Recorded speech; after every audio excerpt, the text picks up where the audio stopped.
placed the way it should be? Closer to your No, face. you can go ahead and adjust that. Okay. Closer to your mouth. Yep. Like this? Yeah. Okay. You guys are live. Okay, so All right. glad you guys are joining in today. No one can hear you. Glad you guys are tuning in to the radio today.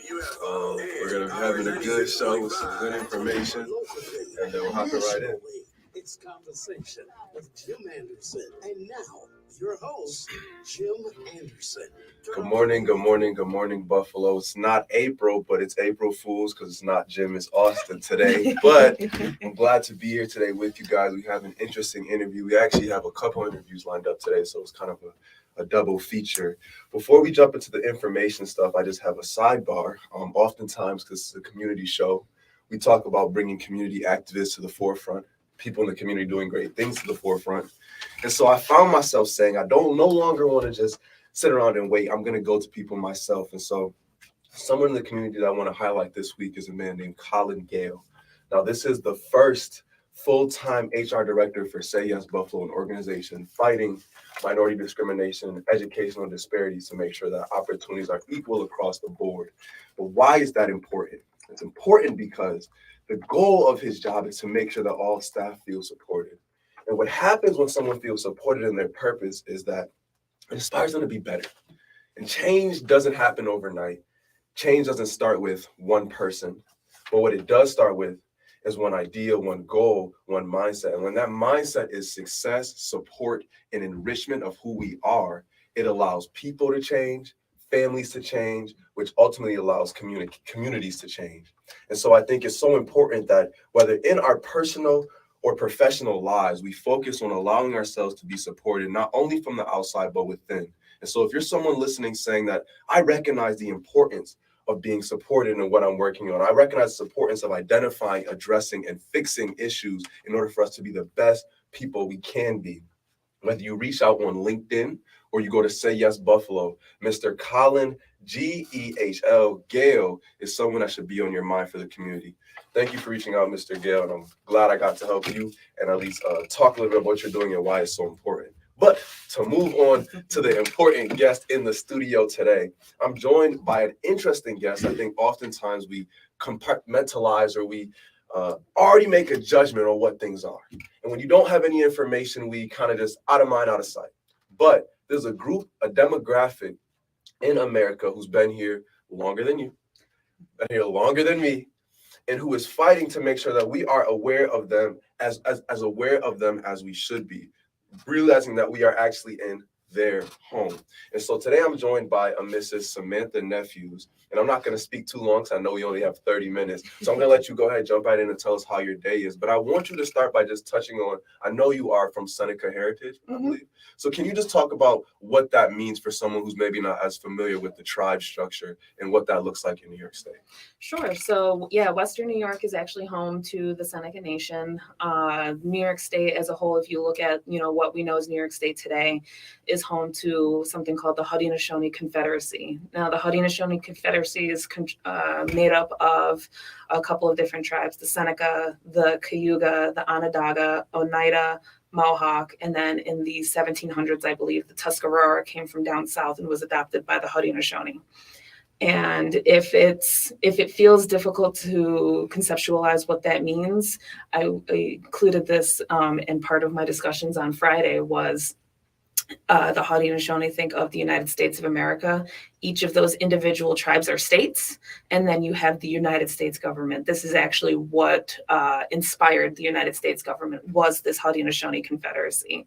So these are the original peoples that made up of this area. Obviously, it expanded outside of the boundaries we know as New York State. But that is generally this area, the people that were here before colonization, before 1492. Wow. And so how do these tribes kind of interact with each other? I know you said it's under one governing body, but are there distinctions and separations within them, or are they more kind of how we are in the States where, yes, you're from Pennsylvania, I'm from New York, but really we're kind of just Americans? Sure.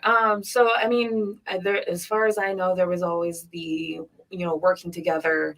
I for the sake of time, won't go too deep into it, but like first, say for the Seneca Nation's case, we were considered the keepers of the Western door. Again, you look at like the way I say it, the Seneca, Onondaga, so on and so forth. We were seen as the protectors of any kind of potential foreign threat on the western side of the Confederacy. So there was that kind of collaborative work. And I feel like if you look at the language structures between anywhere from the Senecas down to the Mohawks on the other side of this area, the languages are similar. Obviously, they're different, but there's a sort of similarity, which says to me that there was a lot of working together. So there was definitely that kind of collaboration between the tribes. That's cool, and it helps, like you said, visualize that structure. Mm-hmm. I think because there's that distinction of land kind of type, that sometimes if you haven't been on the reservation, you haven't been exposed to that, it's just kind of an idea that, you know, spirals into your mind for what you'd imagine that is. And Mm-hmm. I think sometimes when you don't have any experience in something on the ground in real world, those unintentional stereotypes that we think of, the unintentional assumptions that we think, positive and negative, just aren't effective, because what we're here about actually is awareness of these issues. And I want you to go ahead and first start on, let's go to positive, on Native Heritage Month. What is Native Heritage Month? Why is it so important, and why should more people be aware of the history and the years of lineage behind these tribes? Sure. So yeah, it's November is Native American Heritage Month, and you know the history is obviously very important. It's very important to know, you know, the lands that certain people, you know, we all live here, right? But we all live here on the backs of other people and on the land that was taken away from people that were already here. So we talk about, you know, the doctrine of discovery. How do you discover something where people were already here? And that's something that, you know, I work very in both the professional sense and just in a personal sense. I could be having a conversation at Five Guys and it'll turn into something, because that's just who I am. But Native American Heritage Month is important for me because I work in a lot of social, racial, economic justice spaces, right? I believe in equity and justice for the African American community, for the Hispanic Latino community, so on and so forth. And I'm very proud to do this work, right? You know, Black men, Black youth tend to get incarcerated at rates far beyond anybody else. And I believe in just, you know, that's not right. That's not how, you know, a free and just society should be. I believe in all that. However, I am not a person who believes in participating in my own erasure. So when Native people are also facing those kinds of disproportionate, you know, injustices, I feel that it is my, you know, inherent duty to make sure that people know that these things are also happening in our communities. And maybe it's not in, you know, the Buffalo proper, within the Buffalo city lines, especially because so many Native people tend to live on reservations. Now, we do have some in the city. I want to make that very clear. It's the city, the suburbs, we live everywhere too. But just because we have smaller numbers per capita, Native people still face these incredible issues. And while sometimes we have our own solutions, I guess, there also just needs to be that inclusion, lest we forget a very vulnerable population who often is not talked about in these conversations. So, like I said, I work in these social and racial justice areas, and I just do not participate in conversations that do not include Native people, because, like I said, I do not participate in my own erasure. And so we're going to have that conversation, even if we are 1% of whatever population we're talking about. That 1% is a small number, but it's small numbers for very insidious reasons. And so I felt, you know, it's my duty to bring these topics to light. That's very true. The high school I went to Canisius High School in Buffalo, and it's a Catholic school. And one song they used to always sing in Mass, even though I'm not Catholic, I think maybe because I wasn't, I could view it a little differently, was "For everyone born, a seat at the table." And I think that that's so important, because regardless of your how much you make up, I think that everybody at least deserves a seat, right, to be spoken and feel heard. And I want to touch more on that in a second. But one thing you kind of spoke on a little bit was when we were talking about the history of the nation. I think that I'm looking for a lot of parallels, right? It's very easy or easier when we're talking about a concept that's not as familiar when we can relate it to what we're used to. And so for me, as someone who's African American, I recognize how important it is to preserve, be aware, and retell our history because the way we were marginalized. And looking at it on the Native side, you know, people are saying history is written by the winners. And so if you guys got pushed, what happens is a lot of the important information, like you just told, a lot of important history gets pushed to the sidelines, gets marginalized. And like I said, when it's out of mind, it's out of sight, it's out of mind. Yeah. And so my question to you is, how important is it to you, the preservation, the retelling, and the awareness of this history for us to be able to start to have a seat at the table and understand the perspective you're coming from? Because understanding slavery helps you understand the modern African-American dynamic, right? Understanding Native history helps you understand the modern Native dynamic because, like you said, you guys were here before. And so if we can't understand that, a lot of the decisions and results and issues that you guys may be faced with that we may not understand, maybe made clear when we can understand where you guys have came from. So I know that was long-winded, but just my question, how important is the preservation and telling of that history to you? In 2015, there was some kind of discussion, I think, about a book or something in a local bookstore. And mind you, so 2015 is 8 years ago now. Somebody called me to let me know that there was a discussion about some kind of injustice. Of course, I don't remember what it was. And the conversation was heavy about, Black, poor white, Hispanic. And then somebody in the group said, well, what about Native American people? And I guess somebody got irate because the conversation was steering away from the demographic that person wanted to talk about. And their response to that question or that, point was, well, why are we talking about Native Americans? They don't exist anyway. This was 2015. I was 24, 5 years old. I have a mother and a father and a community, and it's like, we don't exist. And so if you let those things go and you let that be the prevailing narrative, clearly we're just not going to be included. And these days I work as a healthcare advocate, and I work within the social determinants of health. Cultural identity and your ties to your cultural identity is absolutely 1000% a social determinant of health. And so if you allow other people to erase you, allow other people to create, just for the sake of it, a whole campaign, but you're not included, even though people like me, I exist out in this community. And like I said, I believe in justice. So I want everybody to have, a chance to thrive within, their individual selves and within their community. But if I see that place where people start going, okay, but Sam, sorry, but you're not included. Okay, we got problems. And so that's why doing all of this work is important to me. I did the flag raising on Friday for visibility, for that sake. And School 19, the Native American Magnet School within the Buffalo Public Schools, brought out their Native kids to witness this because I want them to also have that sense, right? So now they just saw the Haudenosaunee flag go up at City Hall. And so you're included. Right. We have our elected officials who know that Native kids are, one, they were there that day and they deserve to be seen.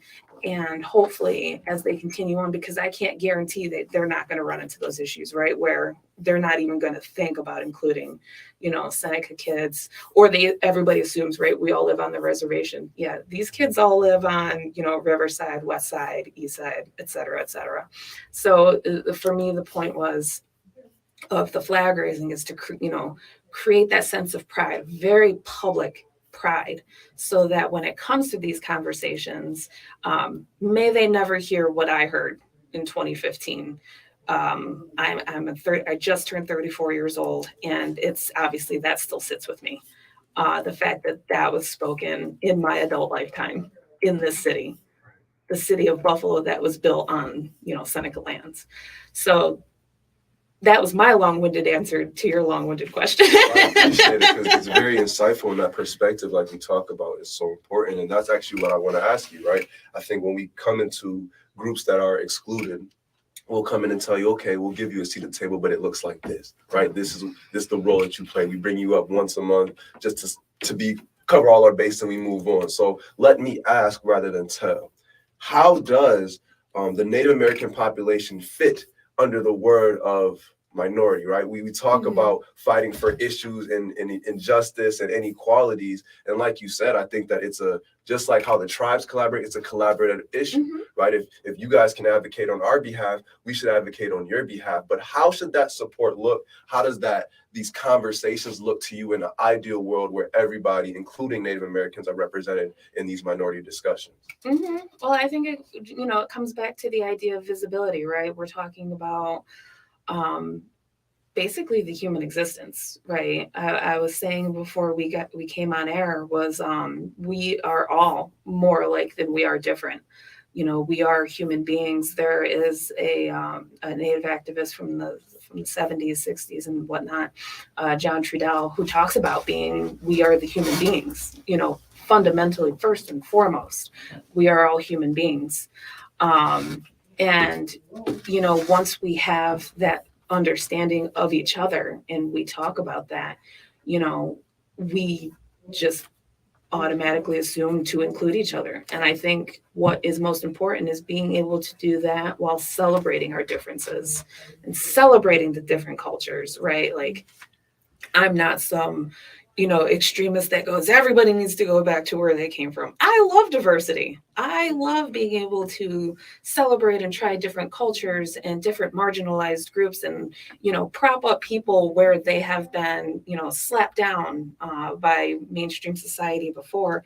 And I'm just asking for the same consideration when it comes to being a Native person. I show up at X, Y, and Z for everybody else. I am just hoping for the same thing in return. And, not even just for Samantha's sake, right? This is for all the little kids that look just like me. And this is for honoring our ancestors, the people before us who, again, there were Native kids taken away from their lands, from their parents, and then punished, sometimes brutally, for even daring to speak their language, for daring to do anything related to their culture. And that created a lot of historical and generational trauma that has, been passed on because they dare be themselves. So that is... You have a question that came in from Facebook. I'm sorry. Go ahead. That's okay. You can go ahead and finish your point. I'm sorry. The question. But yeah, so that is... that is why that all of this is important to me. I lost my train of thought. I hope that made sense though for anybody listening. No, from James. Yes. Mr. James Payne asked, what is the relationship between Native Americans and African Americans? What is the relationship? Well, obviously I don't speak for all Natives, nor do I speak for anybody in the Black community. But from what I've seen is that there tends to be a lot of parallels. I think one of the biggest things is that we tend to have less in numbers, but really it's just that not paying attention to our needs, to our, individual cultures, so to speak. There is, the way that I look at it sometimes is that, Black bodies at the, foundation of this country was only good for labor. And even sometimes then, you've read stories of how people were treated. Sometimes even labor wasn't good enough because people were just used to make a point, right? I feel like that was a lot of what happened to with Native people as well. Yeah, I'm sorry, I'm getting... It's a lot of stuff There's a lot of stuff going on. I completely get it. And I go ahead. I'm sorry. But no, I think that that's a lot of where the relationship is on a parallel, right?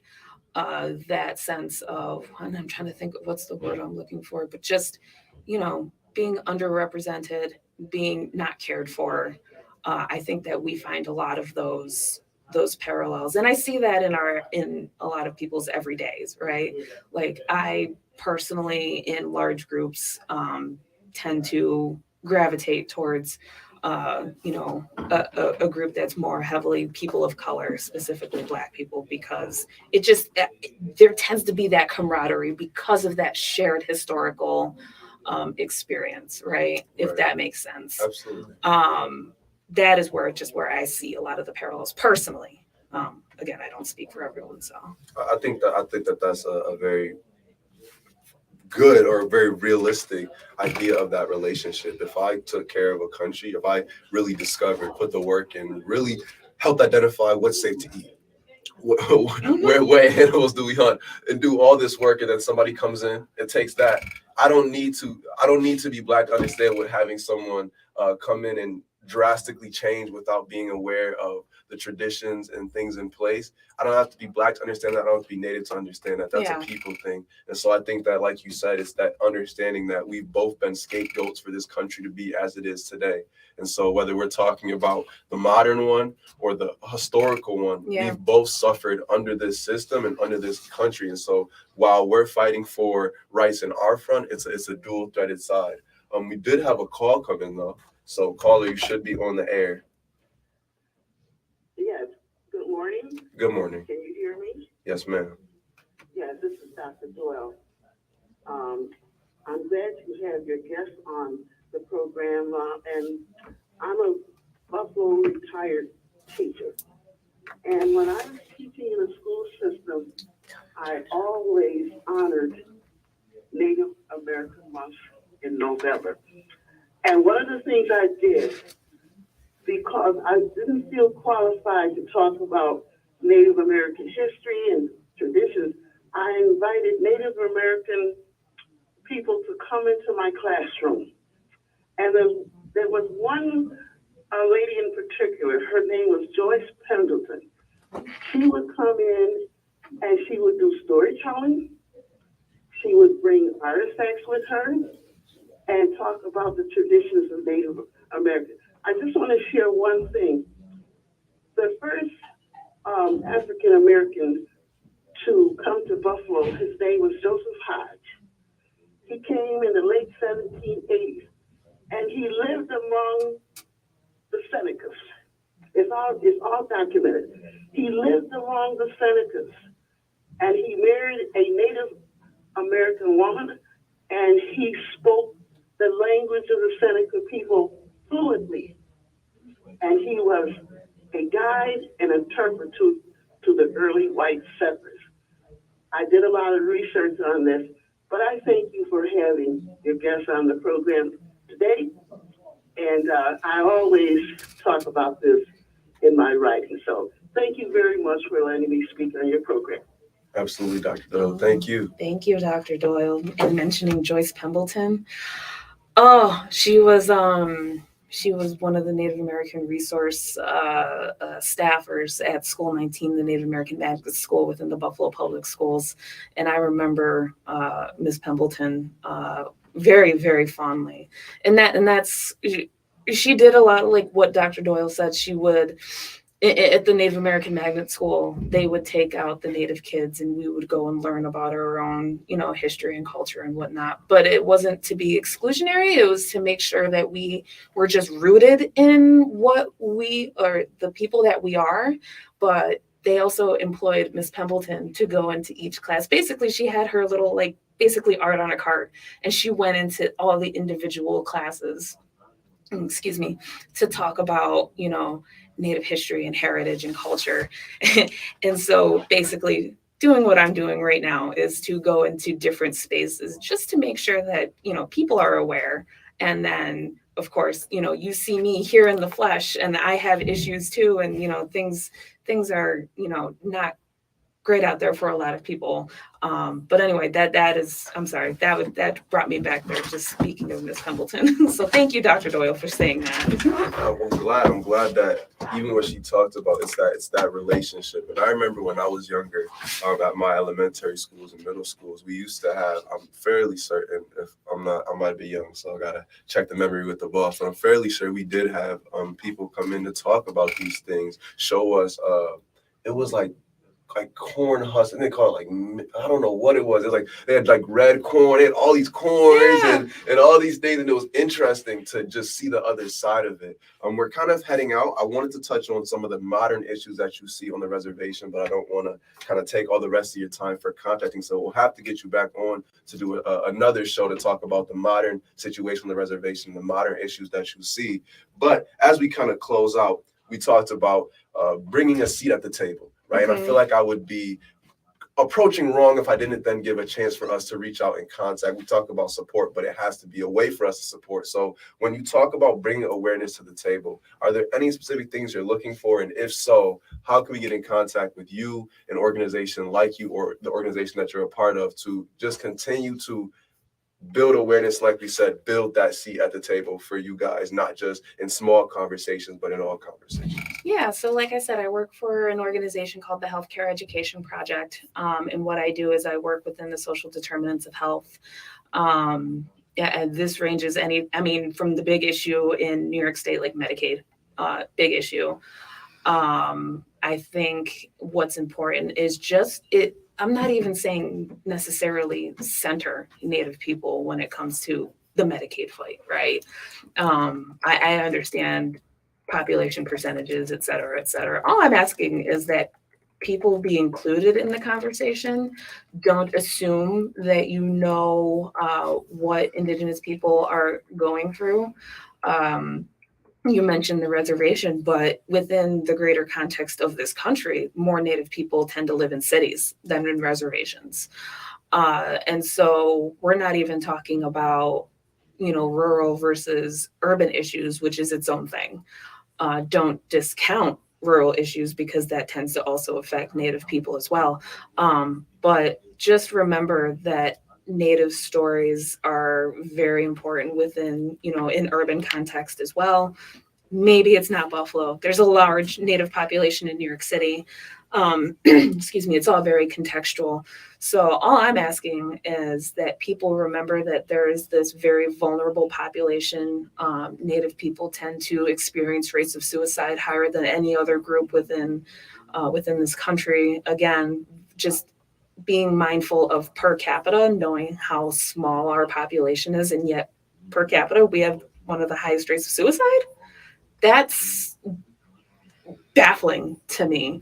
And so it's just keeping things like that in mind as we move forward in doing these things and centering these things, because we were talking before about the use of the term BIPOC. What does any of that mean if we don't have Indigenous voices included in these conversations when we say, oh yeah, we're doing this, we're doing that, or people that want to have land acknowledgements, but you don't include Native voices and Native stories after the land acknowledgement? So cool, we're on Native land, but what about Native people? Right. And so more or less, that's what I'm looking for as we move along, is just making sure that we center those and empower and uplift those stories, uplift those people first and foremost, because in what I work in, which is, like I said, social determinants of health, lobbying elected officials, lobbying to get things changed. We have to uplift these people to make sure that they know that this is their community as well. The city of Buffalo is my community. Again, our population may be small, but I own this community as much as the next person.